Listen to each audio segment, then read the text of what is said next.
What is up, y'all? It's your boy, the Renegade Enigma, here doing another video, and in this video, I'm here to give you WWE Fastlane results and whatever. Fastlane was yesterday and whatever, so like, basically I feel like doing the video today, and we're gonna start off like always with the pre-show. And the pre-show was pretty solid, great match there. It should have been on the main show, which I believe it was, but they moved it on there like they seem to do a lot. And that match was a 2 out of 3 falls match, putting the United States champion Kalisto against the former champion Alberto Del Rio. And like I said, if I didn't say it already, this match is a 2 out of 3 falls match. So like, solid match. The first fall was awarded to Kalisto because by disqualification, because Alberto Del Rio used a steel chair and really messed up Kalisto. The second fall was won by Alberto Del Rio because, you know, Kalisto was messed up from that first fall because of the steel chair. And finally, the third fall, which was like awesome. I swear he did a reverse Salida del Sol. Like, instead of going backwards, he went forwards with it. And your winner and still United States champion, Kalisto. Next, we have a match that I honestly forgot about in my prediction video. Like, I knew this match was going on, I just forgot to mention it. Which, by the way, like I was going for Becky Lynch and Sasha, and you know, this match basically held Sasha Banks and Becky Lynch versus Naomi and Tamina, and this match was awesome. I don't know why. I looked in the internet and like, it kind of upset me because a lot of people was like, oh, it's time for the bathroom break or whatever. No, it's not anymore, you know what I mean? Back in the day, that's what Divas matches were, but no, not anymore. Like, that upset me. Like, this match was really good. And yeah, basically like, lots of back and forth. Like, you swore at 1 second that Naomi and Tamina were gonna win. Fortunately, the faces won, and Sasha Banks and Becky Lynch prevailed, and Sasha more than likely will go on to WrestleMania, maybe even Becky in a 3-way against Charlotte for the Divas title at WrestleMania. So let's hope for that at WrestleMania. Next, we have for the Intercontinental title, we have new champion Kevin Owens, which just won the title on Monday, putting his new title against the challenger Dolph Ziggler. Great match and whatever. Like, I swear Kevin Owens got kicked in the face maybe like 15 times. Like, it was that bad. Like, he said at the end of the match, like, his face like hurt, like in a backstage interview. But yeah, great match, and your winner and still champion, Kevin Owens. Next, we have a 6-man tag. I wish it was an 8-man tag, so like Bray Wyatt would have been in this. But yeah, basically we have the Wyatt family consisting of Eric Rowan, Braun Strowman, and Luke Harper versus Ryback, Kane, and Big Show. Kane and Big Show, like, you know, they're like a tag team, but the big guy, you know, Ryback, like, he kind of threw it off and whatever. Ironically enough, his nickname's the big guy, but he was like the shortest guy in the ring, other than the referee. But yeah, basically pretty good match, you know what I mean? I can't say too much bad about it, you know what I mean? And yeah, the faces won. Like, who knew? Like, they tend to like crap all over the Wyatt family. They give them some steam, and then all of a sudden they take it away. But yeah, the faces won. Ryback won with a really odd shell shock, which is his finisher. But yeah, there you go, the faces won that match.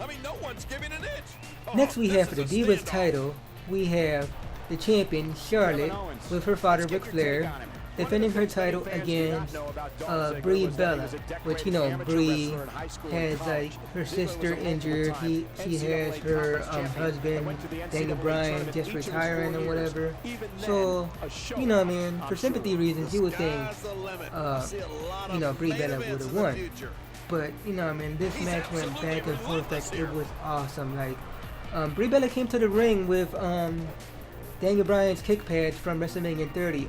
And also, if I'm not mistaken, she had on her old school Bella Twins like outfit and whatever. Correct me in the comments below if I'm wrong about that. But she wore shorts, and she normally nowadays she wears like long pants or whatever. Like, that's more her style.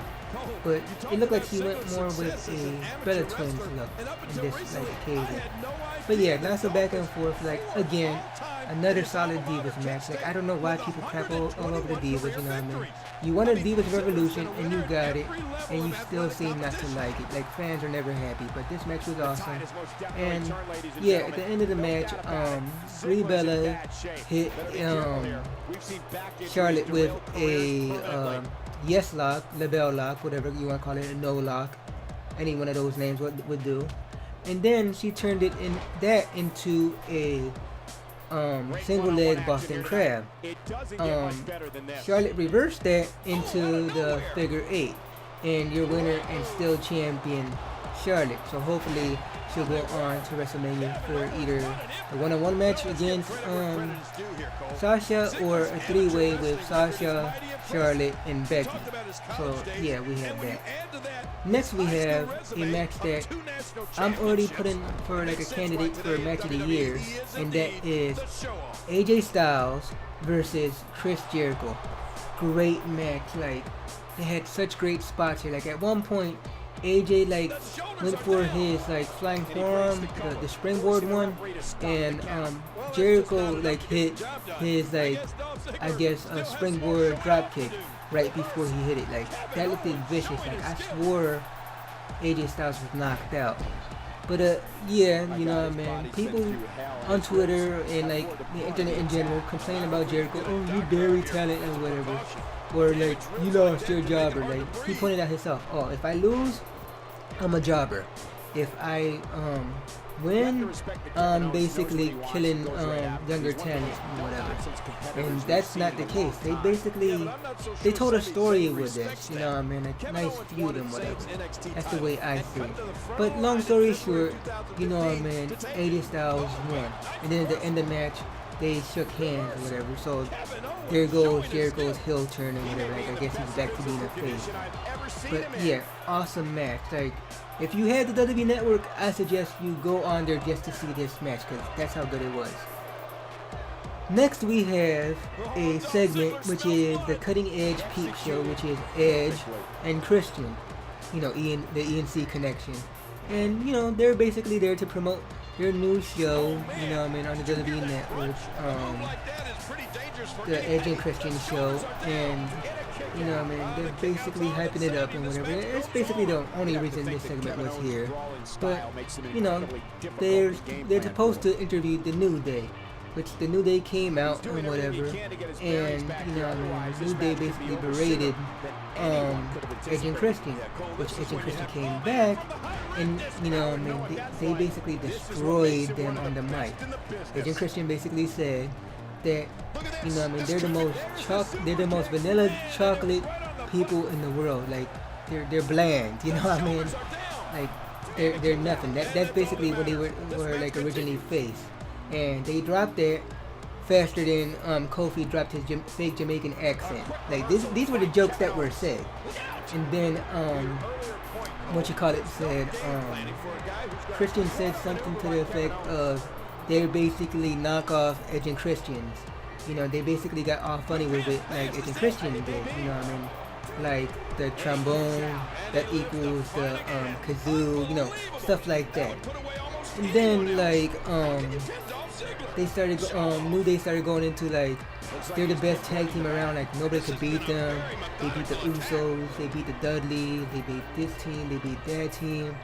You know what I mean? Like they even started talking crap about the League of Nations and whatever. So that basically made Edge and Christian talk crap about how Sheamus says that, you know, basically Sheamus was talking crap about them, and basically Rusev was talking crap about them. And then, you know, New Day started talking crap about League of Nations again, assuming they weren't there, but we all know Alberto Del Rio was there. So, yeah, basically all four of them came out, confronted Edge and Christian, confronted New Day. New Day left. They basically were like, screw this, you know what I mean? And they basically said like some funny stuff to League of Nations. Edge and Christian said some funny stuff to League of Nations. But then in the end of the segment, you know, Edge and Christian and New Day basically celebrated together and did their little booty dance or whatever called New Day Booty. I mean, called League of Nations Booty. Excuse me. So, you know, man, this leads me to think they're trying to hint at New Day going face and going against the League of Nations, which I guess is something different for them because they basically defeated every face tag team that's there. So, you know, man, that'll be good for them. And probably they'll like lose the tag team titles to League of Nations and basically win them back at WrestleMania and become your 3-time WWE Tag Team Champions. Like, you know, I mean, Big E would say. But yeah, that's basically like what happened there and like how I feel about it. Great segment. Next we have for the #1 contendership for WrestleMania to go against Triple H, the WWE World Heavyweight Champion. We have Roman Reigns going against his brother Dean Ambrose, going against the Beast incarnate, Brock Lesnar. So, you know what I mean, great match as you would expect, you know what I mean. Last time Dean Ambrose and Roman Reigns went at it, they basically killed each other almost. Last time Roman Reigns and Brock Lesnar went at each other, they almost killed each other, so you could only imagine how this match went. We had 3 commentator tables, and Brock Lesnar went through both of them at one point. Yeah, at the end of the match, Dean Ambrose got a steel chair because, you know, these matches are no disqualification and whatever. He basically saved Roman Reigns from the Kimura lock, basically beating Brock Lesnar with a chair over and over again. But then he started beating Roman Reigns with the chair over and over again. So he turned to Brock Lesnar, 1 split second, bam, spear, 1, 2, 3. Your winner and your #1 contender going on to WrestleMania to face Triple H for the WWE World Heavyweight Champion, Roman Reigns. You know what I mean? Like, people are upset about this, but come on, we all knew this was gonna happen. You know, they want Roman Reigns as the top guy, and that's basically what's gonna happen. And he's gonna go on to win it at WrestleMania. So, you know, man, what you gonna do? You know, unless they change it last minute, which I seriously doubt. You know. So Roman Reigns is celebrating in the ring, all beat up and whatever, which all of a sudden you hear the King of Kings music. Triple H comes out, and like he comes out with a suit, with the belt on and whatever, and you know they basically like go look at each other face to face, like a face-to-face confrontation in the ring, and that's basically where your show ends. But yeah, basically I give this show like a solid maybe 8-ish, you know what I mean? Like the ending could have been way better, but otherwise, you know what I mean? Great pay-per-view, and I can't wait to like see WrestleMania and whatever. This is the beginning to the road to WrestleMania or whatever, so I can't wait to see what happens tonight Monday Night Raw. But yeah, y'all, if you like Fastlane or whatever, comment down below, you know what I mean? If you didn't, comment down below too, you know what I mean? Tell me your opinion about Fastlane. Tell me your opinion on anything I said, like the Divas matches or anything like that. Oh yeah, I did forget a match. They basically had a match that was, and this probably could have been like the bathroom break and whatever, because they didn't even announce this match. It was the Social Outcasts, Curtis Axel versus R-Truth. And you know, man, this is a pretty good match and whatever. But basically Goldust came out to help R-Truth because, you know, Goldust wants R-Truth to be his tag team partner, but unfortunately Goldust costed R-Truth the match and whatever. So, you know, man, they're probably gonna get together as a tag team, but it's gonna be like really weird and they're not gonna get along at first.